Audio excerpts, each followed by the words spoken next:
மங்கலான மருத்துவமனை தாழ்வாரங்களில் கிருமிநாசினியின் வாசனை காற்றை நிரப்பியது. இந்த சுவர்களுக்குள் விளையாடிய வாழ்க்கை மற்றும் இறப்பு போராட்டங்களின் நிலையான நினைவூட்டல். நோயாளிகளின் உயிரைக் காப்பாற்ற மருத்துவர்கள் மற்றும் செவிலியர்கள் தங்களால் இயன்ற அனைத்தையும் தியாகம் செய்வது அன்றாட நிகழ்வாக இருந்த இடம். டாக்டர் ஸ்மித் விதிவிலக்கல்ல. தனது வாழ்க்கையை தன் பணிக்காக அர்ப்பணித்தவர். பெரும்பாலும் மற்றவர்களின் தேவைகளை தனது சொந்த தேவைகளுக்கு முன்வைத்தார்.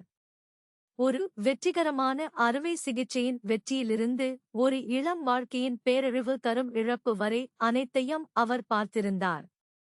அவர் விற்கச் செல்லும்போது தனது சமீபத்திய நோயாளியான சாரா என்ற இளம்பெண் உயிருக்கு போராடுவதைப் பற்றி அவரால் நினைக்காமல் இருக்க முடியவில்லை. அவள் ஒரு பயங்கரமான கார் விபத்தில் சிக்கி பலத்த காயங்களுக்கு ஆளானாள். டாக்டர் ஸ்மித் அவளைக் காப்பாற்ற தன்னால் முடிந்த அனைத்தையும் செய்தார். ஆனால் அது ஒரு தோல்வியுற்ற போராகத் தோன்றியது. மருத்துவமனையில் பணியாளர்கள் குறைவாகவும் நிதி குறைவாகவும் இருந்ததால் சிறந்த பராமரிப்பை வழங்குவது இன்னும் சவாலானது. இந்த சவால்கள் இருந்தபோதிலும் டாக்டர் ஸ்மித் நம்பிக்கையுடன் இருந்தார். அவருடைய பல வருட அனுபவத்தையும் அறிவையும் பயன்படுத்தி கடினமான முடிவுகளை எடுத்தார்.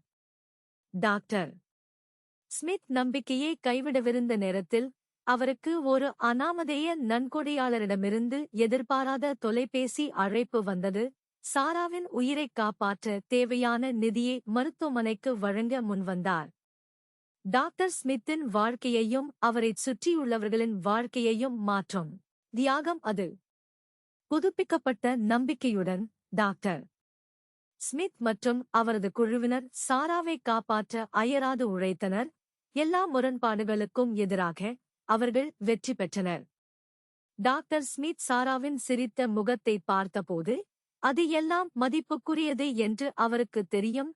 பின்னர் அவர் சாராவின் எதிர்கால சுயம் நான் என்று அநாமதேய நன்கொடையாளரின் குரல் கேட்டது.